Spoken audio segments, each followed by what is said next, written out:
Okay, guys. Well, I left off the last chapter, if you remember. They had traveled through the night to get the giants back to London. Remember, the queen she did not believe in violence. She did not want the giants killed. So she has some other plan that is going to happen. And this chapter is titled Feeding Time. While the giants were being captured, a tremendous bustle and hustle was going back on at home in England. Every earth digger and mechanical contrivance in the country had been mobilized to dig the colossal hole in which the 9 giants were to be permanently imprisoned. 10,000 men and 10,000 machines worked ceaselessly through the night under powerful arc lights, and the massive task was completed only just in time. The hole itself was about twice the size of a football field and 500 feet deep. The walls were perpendicular, and the engineers had calculated that there was no way a giant could escape once he was put in. Even if all 9 giants were to stand on each other's shoulders, the topmost giant would still be 50 feet from the top of the hole. The 9 giant-carrying helicopters hovered over the massive pit. The giants, one by one, were lowered to the floor, but they were still trussed up, and now came the tricky business of releasing them from their bonds. Nobody wanted to go down and do this because the moment a giant was freed, he would be sure to turn on the wretched person who had freed him and gobble him up. As usual, the BFG had the answer.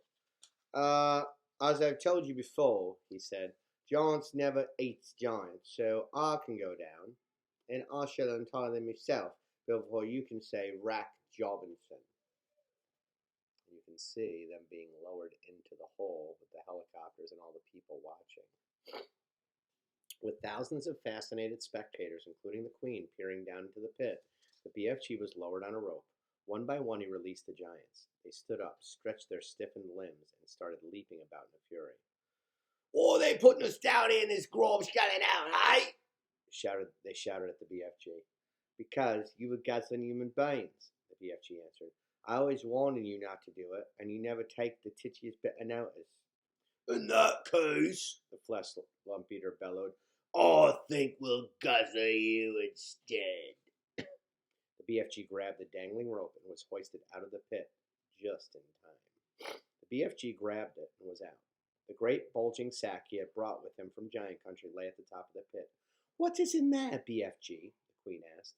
The BFG put an arm into the sack and pulled out a gigantic black and white striped object the size of a man. "Snows cumbers," he said. "This is the repulsion snows cumber, your majesty, and that's all we're going to give these disgusting giants from now on." "May I taste it?" the queen asked. "Oh, no, your majesty, don't," cried the BFG. "It tastes of troggle filth and pig scribble." With that, he tossed the snozcumber down to the giants below.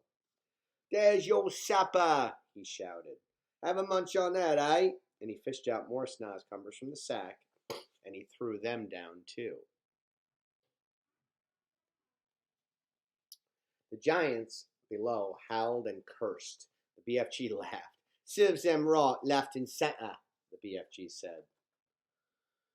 "What will we feed them when the snozcumbers are used up?" the queen asked him. "Oh, they'll never be used up, your majesty," the BFG answered, smiling. "I'll bring in the sack as whole as bungle of the snozcumber plants, which I'll give, with your permission, to the royal gardener. He can put it in soil, and we'll have everlasting supply of this repulsant food to feed their thirst-bloody giants on, eh?" "What a clever fellow you are," the queen said. "You are not very well educated, but you are really nobody's fool. I can see that." And that's it for that chapter.